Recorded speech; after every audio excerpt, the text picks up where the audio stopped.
Subtle skills, big results. Welcome to the Ninja Selling Podcast. Welcome back, ninjas, to the Ninja Selling Podcast. Matt and Garrett are here with you as we always are through 400 and some odd episodes. Before we get into today's topic, which is a kind of a follow-on to our topic we just did, head over to Facebook. Check out the Ninja Selling Podcast group on there. A lot of amazing things happening inside that group if you haven't experienced it yet. And if you're interested in learning more about Ninja, maybe you found us, maybe somebody shared this show with you, and you're like, hey, this is interesting. How do I learn more about Ninja? Well, that's easy. Head over to ninjaselling.com. You can learn about the Ninja Path. You can get access to the book or just go on Amazon and buy the Ninja Selling book that Larry Kendall wrote. You can also learn more about coaching, installations, classes, all the things at ninjaselling.com. Today's topic, we're talking about comparisons. And when you're trying to figure out what you want to do for your business, and you're like, well, I should be doing what Garrett's doing. He seems like a successful guy. He's got this, this, and this. I must do what he does because that clearly will work for me. Well, I mean, Garrett, yes, for sure. But hold on a second here. We got to understand the comparison game. So good morning, Garrett. Good morning, sir. This always comes up as we're working with people and helping them grow and build their business. And we all do it, by the way. This is not just people. We all do this every day. We do this when we walk in the front yard and we see our neighbor buy a new car. And we go, what are they doing different that allowed them to get that? And how can I get one of those? Wouldn't that be nice if we had a new car in the front yard? And here's the interesting thing is we don't always know what's going on behind the scenes. We don't know the story. So it's a really good thing. And this is when you're looking at, this goes back to people coming through business planning right now. Make sure you're getting all the information of these people that are around you that you're looking up to. And you're going, wow, these guys have got to put together. Their business is cranking. They've got great opportunities coming in all over the place. As you said, Matt, I need to be doing what they're doing. And it's not always the case. It's not always roses behind the scenes. It's not always what it looks like on the surface level. That's what we want to talk about today is be careful with making these comparisons. Be careful with taking in maybe the wrong information, Matt. Yeah. Well, I mean, starting very simply, this time of year, people are comparing transactions and volume. And that doesn't tell you what gross commissions are. That doesn't tell you what expenses are. It doesn't tell you what net income is for those people. It also doesn't tell you what does their lifestyle require to be supportive so that they don't have stress. Now, I'm not saying there aren't great examples out there for you to follow and dive into and research and be inspired by, but looking at things and blankly saying, oh, they must have something that I don't and I need to follow, because there's also you can look at comparison from a scarcity mindset or an abundance mindset. There's two ways to look at it. But just starting with that, I mean, Garrett, I see this is a place where a lot of people get challenged and they beat themselves up like, well, Sally is doing this and that, and look at her volume. And, maybe I need to go and do the videos. I need to go and write a blog. I need to go and spend my time handwriting newsletter and cutting out pictures because that seems to be working for her instead of being in flow with my people. And it's like, oh, farms usually. Farms are the ones that, like, I need a zip code. Give me a zip code quick. Like, I need to start putting stuff out. And so, Matt, like, real estate's an interesting, I know we have a lot of listeners that do lots of different types of business. Real estate's interesting for me because we have this unusual pool that we can actually go and look into somebody's business. Like, you can actually go on the MLS, you can type up, find your favorite realtor, and you can get a snapshot of like, ooh, well, look at how much business they're doing right now. Look at how many closings they've had so far this year. And you all know who you are that have done it. If you had to raise hands right now, just please keep both hands on the steering wheel as you're driving around out there, because I know there's lots of hands going up of like, oh yeah, I've searched a realtor before. I've looked at their sales. It doesn't give you the full picture. So often, I've seen people that look up somebody in their market and they're like, well, they're not doing as good as they say they're representing. It's like, they actually are. They're doing a great amount of business, or vice versa, the other way around, doing a lot more business than what you think they're doing. Yes. Twisted that around, I think. Goes both ways. Sounded good in my head. It just didn't come out of my mouth right. But I think that these are these comparisons that we have to make. And then quickly we start grabbing onto people that we see and we go like, again, I mentioned farms, Matt. I've watched so many people over the years that are like, they're doing a farm, I got to get a farm. And it's like, well, what are we trying to accomplish with this farm? Are you going to be, one, committed to it in the right way to make that farm come together? Or does it just sound good to have a farm? Farms can be tremendous. You can build great, great, great businesses out of it. 2001. 2001? 2000 to 1 conversion. That's what the NAR stats we share in the installation. Like, yeah, a farm, you get, for every 2,000 pieces you send out into a farm, you may get one opportunity. And those numbers get better by like year 7 and 8. Well, because your farm starts to become people who you know. Yeah. It's a way to get to know people, for sure. So this is, again, the misleading piece when you start comparing yourself to others and you go like, okay, well, what are they doing? Well, I got to do that. But if you're not going to own it and you're not going to truly make it yours, be careful with what those numbers are. You're not just going to start a farm and start creating what Sally over here has been doing for the last 10 years. It just doesn't work that way. Cost-wise, Matt, let's talk about that real quick, because I see a lot of people that see a certain system a certain way and they want to bring it in because so-and-so in their office is doing it. And they don't even understand that that person's barely running in the positive every month. Like, they're making great income coming in and it looks really good in the volume category. We go like, and this is, Matt, we've talked about this before and I want to be careful with it, but like, brokers and owners are notorious for taking some of the top producers in the office and going, look at John. John is crushing it. Everybody be like John. And nobody sees that John is stressed out and barely making ends meet and just pumping the dollars out to barely make what he's got going on work. Man, it feels good to be propped up in front of the office and said, everybody should be doing what John's doing. And again, we don't know all the numbers. Oh man, not only do we not know the numbers, we don't know the lifestyle really. I think that's one of the biggest things too is and brokers are notorious for this because it's an easy metric to share. I can share transactions and I can share volume. People get a little squeamish when like, ooh, we're going to share GCI or net commissions or net income. God, I love it when people share net. Oh, net tells you the story, right? Like everybody just put your tax return up there. That's telling the story. Oh no, I don't want to show that. Everybody post your tax returns into, no, don't do that. Don't post it into the group. And if you do, like, black out your social securities and all this. Oh, wait, no, don't do it. Not if you do, don't do it. That was a really bad idea. Do not do that. But that tells you your complete picture, right? Here's the other thing. We don't necessarily talk about the effort that's going into something. I've seen it a lot of times where we have somebody who's making a lot of money. They're making a lot of net and they have no life. They're not seeing their kids very much. They might be, having a trouble with their marriage because of these things. They're always working. And I get it if that's somebody's like, I love working. If you're like Gary Vee and you're a hustler, cool, awesome. That's not the majority of people out there. And all of a sudden people get propped up in front of an office saying, John's amazing. Look at what he's doing. And someone's like, oh, I want to be like John. And they realize like, wait, I got to work 100 hours a week to be like John? I'm not doing that. I don't think I want to do that. And so be careful with the comparisons. Now, here's the other side of comparison too I want to throw out there, Garrett, which is you can be inspired by that neighbor who bought the new car. Be like, Garrett's got a new car? Sweet. I didn't even know that model came out. What's that? Ooh, I want to work to get one of those too, or get something like that, or whatever it is. You can be motivated by what other people are doing and be like, ooh, look at what John's doing. Man, I'm going to hit that volume too, doing it my way. That's how I'm going to do it.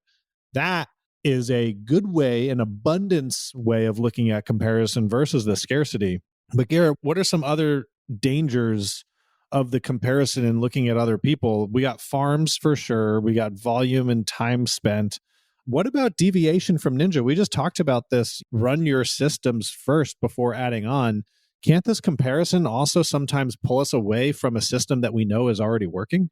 Oh, tremendously. And that's where we are naturally attracted to shiny objects.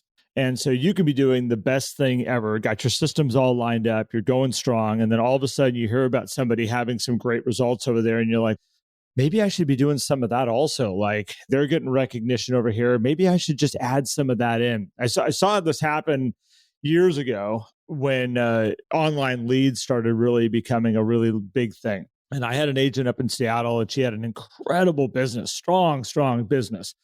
She was running, if I remember correctly, about the $500,000 a year mark, GCI. And all of a sudden she's like, I'm missing business. I'm missing opportunity.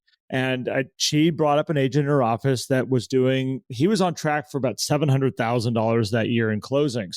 And I was like, great, tell me more about the business. And like, what does that look like? Like, really look like? And she's like, I think I just need to be taken up. I was like, you need to find out what the numbers are that he's spending behind the scenes.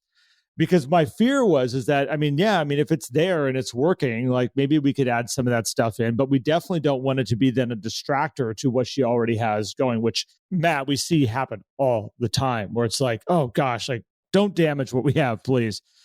But it was interesting because what we figured out was to make the 700 and some odd thousand, this guy was spending $43,000 a month on leads.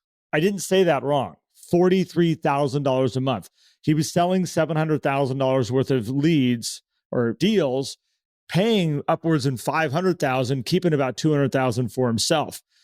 If she were to add in even remotely what it takes to hammer through that many leads to find those deals, she would never be able to do any of her ninja. And she would have all this financial stress on herself. It's a totally different type of business. These shiny objects that get thrown in front of us in this business, in our world all the time of maybe we should be doing this, maybe we should be doing that.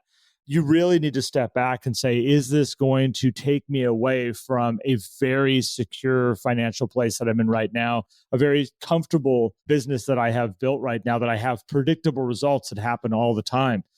You really need to step back and say, okay, is it worth it? Or is this a shiny distraction that's coming in? Because I don't know, Matt, how many times in the last 2 years has we need to be doing TikTok, we need to be doing videos, we need to be doing all this stuff come into our world as coaches where they're like, I'm missing something. Well, and what I find is most people who are playing the scarcity comparison game of, oh, if I'm not doing that, I'm missing out, are probably, no offense to y'all, not going to do well with that thing either, because the reason why we're not seeing what we want to see is because we're not committed to a system.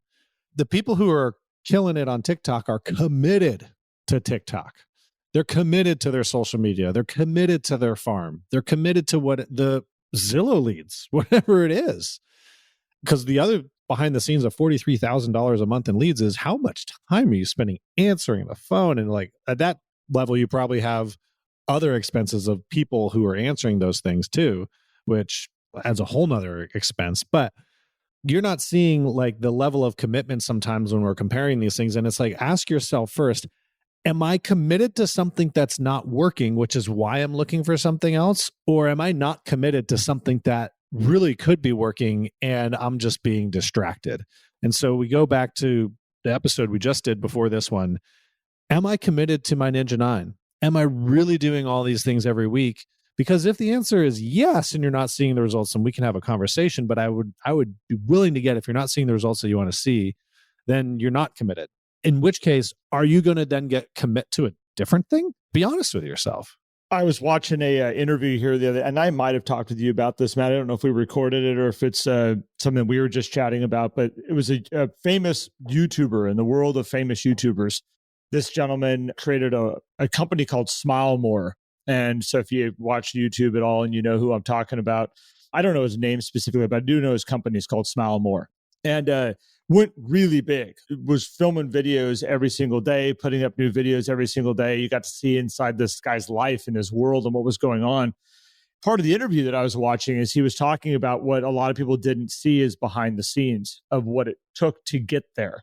And he made a commitment to it. Like when you listen to him and you hear what he created, he's like, I didn't sleep in my own bed for like 3 years. He says, I slept on the couch because I would be editing videos and I would stay up late and fall asleep on the couch. And I'd wake up in the morning and the whole next day was, how do we create more content? How do we create more content? How do we create more content? And a lot of people look at like the YouTubers out there and they go like, I want to be famous like that person, or I want to create a world like that.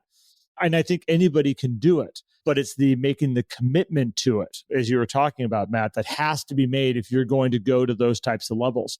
And I think that as we started this of like, how easily can you get distracted by stuff? I love your point of like, are you willing to be committed to something? Like figure out what you're willing to fully embrace and put your energy into. Because what I have found, Matt, and we found it with this podcast as we've continued to do what we're doing right now, The longer you do it, the more you show up, the more you committed are to it, the results will come. Some systems build bigger and better results than others. And that's where you as a business owner need to step back and really ask yourself, am I spending my time in the right areas? If Ninja's for you, go all in. What we've found is if people that go all in with it and can reduce the distractions, I'll be honest, Matt, they're the ones that make the slides at the Ninja installation. Yeah, absolutely. Well, which of course they would. But think about that. If we look at all the slides, they are not people that are jumping and grabbing things and reaching around them and going, let's bring this thing in, let's bring this, let's try this over here now.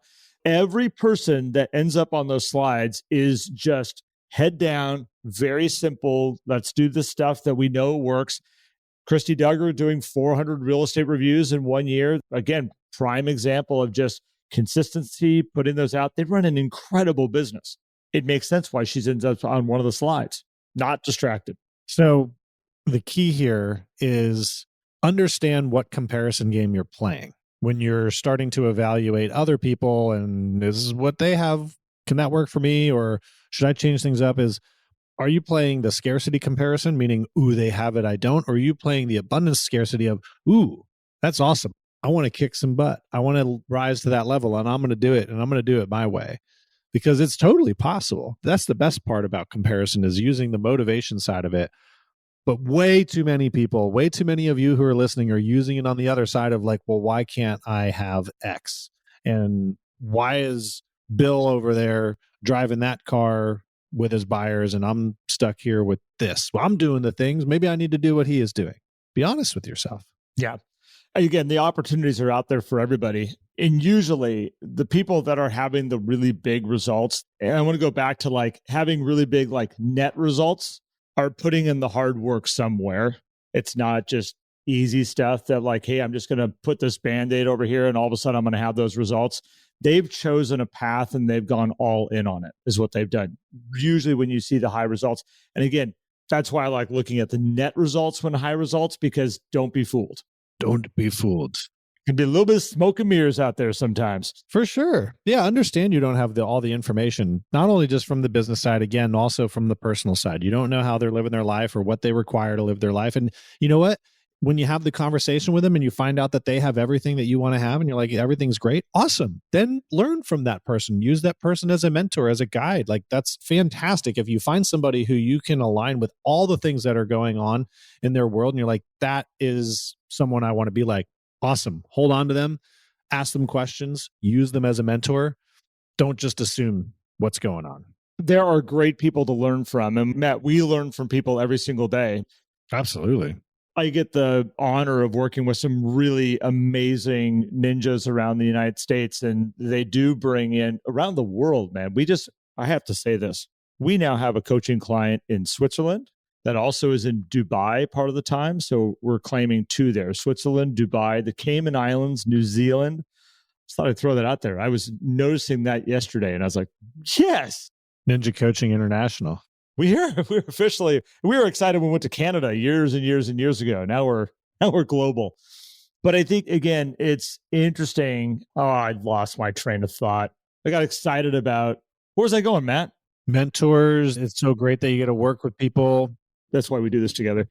There's so many great people you can work with, and there's so many people you can learn from every single day around you. So I don't want anybody to listen to this podcast saying like, I got to avoid everybody else and just keep to my path.